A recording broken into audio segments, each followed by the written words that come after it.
सुना है इस मोहब्बत में बहुत नुकसान होता है। सुना है इस मोहब्बत में बहुत नुकसान होता है। महकता झूमता जीवन गमों के नाम होता है। सुना है चैन खोकर वो सहर से शाम रोता है। सुना है चैन खोकर वो सहर से शाम रोता है। मोहब्बत जो भी करता है बहुत बदनाम होता है। सुना है इस मोहब्बत में कहीं भी दिल नहीं लगता। सुना है इस मोहब्बत में कहीं भी दिल नहीं लगता। बिना उसके कोई मौसम निगाहों में नहीं जचता। खफा जिससे मोहब्बत हो वो जीवन भर नहीं हंसता। खफा जिससे मोहब्बत हो वो जीवन भर नहीं हंसता। बहुत अनमोल है ये दिल, बहुत अनमोल है ये दिल, उजड़ कर फिर नहीं बसता। अल्लाह करे आप सबके दिलों की बस्तियां आबाद रहें, शाद रहें। अल्लाह पाक उनको उजड़ने से बचाए। महफिल सुखन का हमने आगाज किया। आज की महफिल आप तमाम दोस्तों के नाम, उन तमाम दोस्तों के नाम जिन्हें शेर व शायरी से शगफ है, जिनका ओढ़ना बिछौना अदब है, जो अदब से प्यार करते हैं और अदब से बात करते हैं। आज की महफिल का आगाज हुआ मेरी जानिब से, मेरी तमाम टीम की जानिब से सभी देखने वाली मोहतरम समातों और बसारतों को इस महफिल में खुश आमदीद और मोहब्बतों भरा अस्सलाम वालेकुम। हमेशा की तरह से ये उम्मीद मेरे शामिल हाल है कि आज की महफिल भी आपके शाया निशान होगी और आपकी समातों और बसारतों पे बार नहीं बनेगी। आपका और हमारा थोड़ा सा वक्त है, बहुत अच्छा गुजरेगा। जनाब तारुफ करवा दूं अपनी जो मेरी मौसीकी की टीम है। 3 मेंबर हैं, ज़्यादा लोग होते नहीं हैं। हमेशा हर हफ्ते एक नया गुलकार और बाकी 2 साथी तो जाने पहचाने। आज जिस गुलकार की आवाज़ आप तक पहुंचेगी, एक वक्त था कि यहीं से इसी स्टूडियो से एक प्रोग्राम रात गए हुआ करता था और लाइव शो हुआ करता था। हमारे बहुत अच्छे मेज़बान हैं, गुलकार हैं, हुमायूं खान, पश्तो के बड़ी खूबसूरत गज़लें उन्होंने गाई हैं। वो बहैसियत मेज़बान मौजूद हुआ करते थे और मेरा जो आज का सिंगर है वो उनके साथ हारमोनियम पे मौजूद होता था। और ये प्रोग्राम ऐसा था कि जब जब लाइव कॉल्स आती थी, लाइव कॉल्स के थ्रू जो फरमाइश होती थी वो वहीं पर पूरी हो जाती थी। और मैं घर बैठ के जब ये शो देखा करती थी तो मैं बड़ा फख्र करती थी अपने इस गुलकार पर कि जब जब उस प्रोग्राम में घंटे 1.5 घंटे का प्रोग्राम होता था, जो जो फरमाइश आती थी मेरा ये गुलकार उस फरमाइश को पूरा करता था, भूलता नहीं था। मतलब बहुत सारे गाने याद थे और मैं बड़ा अप्रिशिएट किया करती थी। घर बैठ के कई मरतबा मैंने कॉल करके इनको अप्रिशिएट भी किया और आज मुझे बहुत अच्छा लगा कि आज वही फनकार मेरे साथ मौजूद हैं। मैं बहुत इनको कदर की निगाह से देखती हूँ। वैसे तो सब इंसान कदर के लायक हैं, लेकिन मैं इस इंसान को बहुत कदर की निगाह से देखती हूँ कि इसने एक छोटी सी कमी को कभी अपनी जिंदगी में आड़े नहीं आने दिया। मेरा ये फनकार, ये मेरा गुलकार खूबसूरत आवाज का मालिक है, कुव्वते बसारत से महरूम है, लेकिन हारमोनियम पे बहुत खूबसूरती के साथ उंगलियां चलती हैं। गुलाम अब्बास साकिब।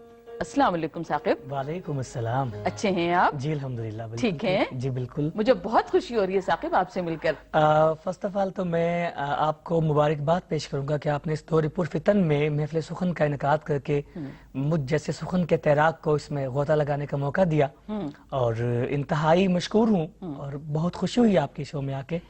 और दुआ गो हूँ कि खालिक लम यज़ल जो महफिल सुखन के जितने भी मेंबर्स हैं उनको देर सलामत रखे और जो मुअद्दिब लोग हैं, अरबाब ज़ौक़ हैं, अल्लाह पाक उनकी बसारतों को और समातों को सलामत रखे। आमीन सुम्मा आमीन। एक बात जाते जाते बाकी दोस्तों का तारुफ करवाने से पहले, जितनी खूबसूरती से आपने अपनी बात की है ना, यकीन मानिए मेरा दिल चाह रहा था कि आप मेरी जगह पर बैठे हों। जितनी खूबसूरत उर्दू आपने बोली है, अदरवाइज देखी नहीं। एक्चुअली ज़ौक़ अल आबादी का एक खूबसूरत शेर है जी जी कि सुखन से रहता है दुनिया में नाम ए ज़ौक़ हश्र तक। अच्छा। औलाद का काम है पुश्त दो पुश्त।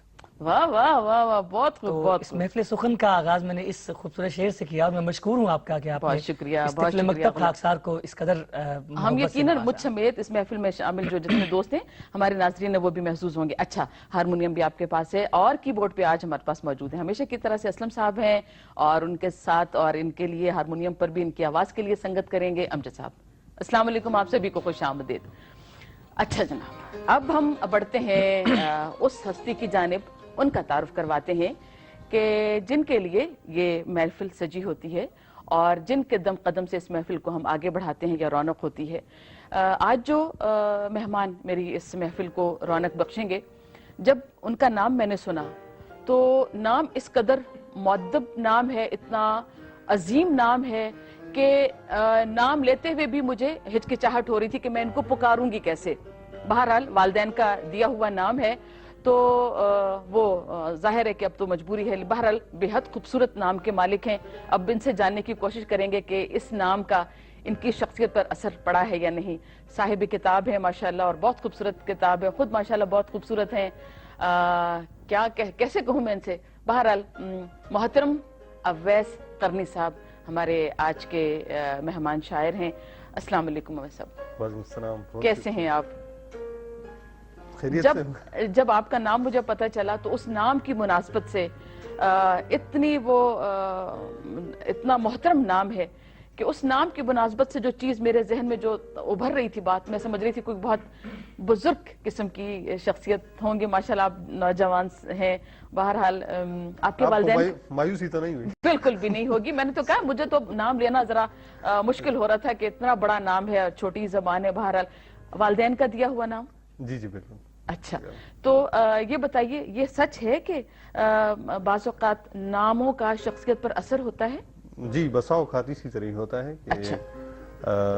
नामों का असर होता है। और मतलब बहुत से लोग ऐसे हैं जो इसमें बामुसम्मा होते हैं। जी जी बिल्कुल होता है। और कई ऐसे मेरे दोस्त हैं कि जो अपने नामों की तरह, यानी अगर कोई दरवेश है तो बिल्कुल वो दुर्वेश है।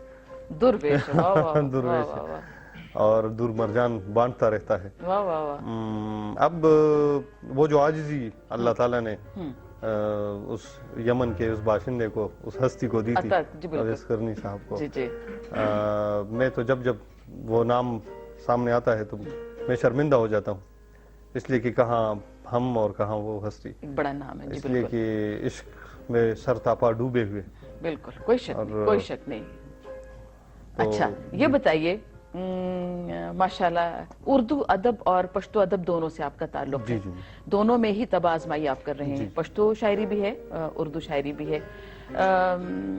बखुद आपके घर में बोली जाने वाली जबान या आपकी मादरी जबान पश्तो है। जी। तो आप पश्तो जबान, आपके घर में ओढ़ना बिछोड़ना, आपके चारों तरफ पश्तो बोली जाती है, फिर उर्दू में शायरी करना मुश्किल नहीं हुआ? उर्दू दरअसल मादरी जुबान वालों के लिए तो तकरीबन हर दूसरी जुबान अजीब होती है। ठीक।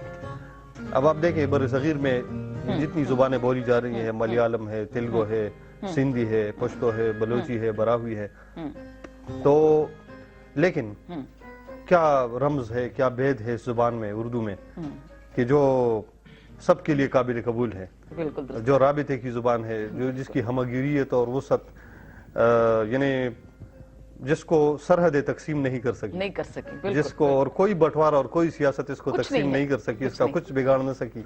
और ये कि यानी अगर इमारतों में कोई इमारत ताजमहल है तो जुबानों में कोई जुबान उर्दू है।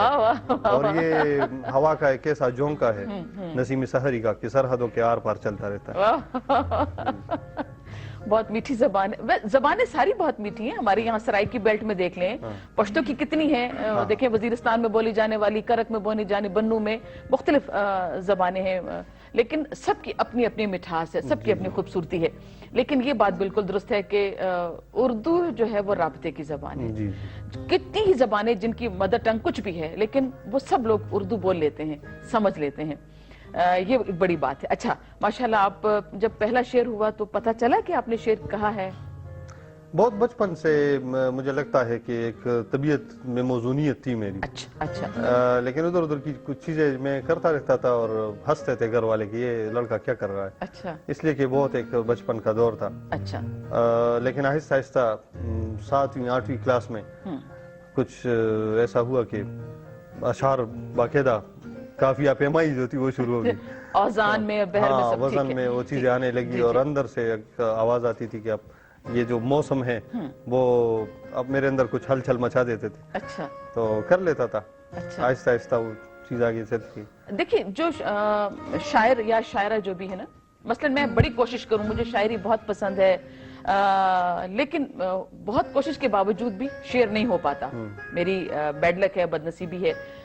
آپ کو جب یہ پتا ہوتا ہے کہ آپ ہم سب میں اس وقت اس محفل میں جتنے لوگ موجود ہیں ان میں سے ہم میں سے کوئی بھی شاعر نہیں ہے، آپ ہیں، مطلب ایک آپ کو ایک پرومیننٹ ہوتے ہیں آپ تمام محفل میں، پراؤڈ فیل کرتے ہیں اس بات پہ کہ یہ سب لوگ نہیں ہیں، میں شاعر ہوں؟ نطق تو بہرحال انسان کو اللہ تعالیٰ نے ودیت کی ہوئی ہے، اب اس یہ جو گویائی کی قوت ہے یہ بھی آپ دیکھیں کہ انسانی روح کی جو آواز ہے یہ اس کے جذبوں کا لباس اوڑھ لیتی ہے۔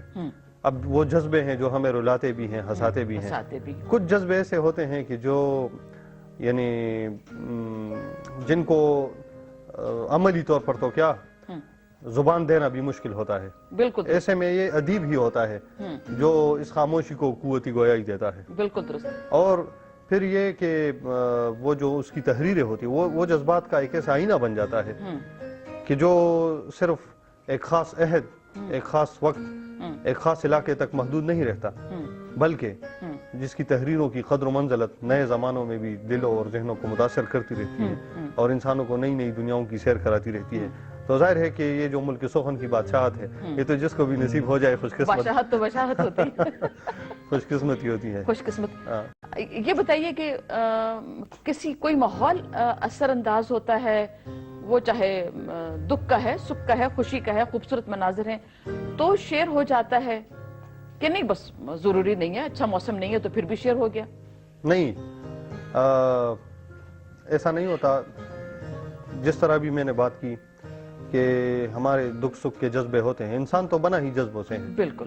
ہمارے یہ جو ہم مختلف تہوار مناتے ہیں کیا ہوتا ہے اس میں؟ ہمارے جذبوں ہی سے ان کی اٹھان ہوتی ہے، چاہے وہ ہمارے مذہبی جذبات ہوں، چاہے کوئی ماں اپنے بچے کو وہ ممتا کے جذبات ہوتے ہیں، چاہے کوئی والد اپنے بچے سے تو شفقت بدری کا جذبہ ہوتا ہے، تو جذبے ہوتے ہیں ہمارے۔ اور اس وقت جو بھی جذبہ آپ کو اپیل کرتا ہے لفظ اسی کے مطابق پروئے جاتے ہیں، اور جب آپ محسوس کرنے لگتے ہیں، بلکہ جب محسوس ہونے لگتی ہے چیزیں، اچھا، اور پھر اس وقت آپ کے اندر سے ایک آواز اٹھتی ہے اور اللہ تعالیٰ نے آپ کو یہ صفت بھی ودیت کی ہو، تو مثال میں آپ کو ایک مثال دیتا ہوں۔ انسان کے اندر میرے خیال میں بچپن ہی سے ایک شاعر موجود رہتا ہے، سب انسانوں میں؟ سب انسانوں میں، اس لیے کہ بچپن میں نے اپنی گلی میں جو بچے ہوتے تھے وہ ان کو کافی اور ردیف کا کوئی ادراک نہیں ہوتا تھا، لیکن وہ باقاعدہ رمضان کے دنوں میں افطاری کے وقت بیٹھے رہتے تھے اور طرح طرح کے کلام ان کی زبان سے نکلتے تھے اور وہ باقاعدہ موضوع ہوتے تھے۔ اچھا، گلیوں میں کھیلتے ہوئے جتنے بھی بچے تھے کوئی اپنا کھیل کھیل لیتے تھے اور اس میں باقاعدہ شعریت بھی ہوتی تھی، اس میں وزن بھی ہوتا تھا، اس میں روانی بھی ہوتی تھی اور وہ آہنگ بھی ہوتا تھا۔ اچھا، لیکن میرے خیال میں رفتہ رفتہ وہ جو اندر کا شاعر ہوتا ہے یا اندر کا جو بچہ ہوتا ہے اس کا انسان بہت سے لوگ مار دیتے ہیں۔ اچھا، کچھ حساس طبیعت ایسی ہوتی ہیں کہ جو نہیں، ان پر وقت کا اس طرح اثر نہیں ہوتا، اثر تو ہوتا ہے لیکن وہ اپنی ایک خاص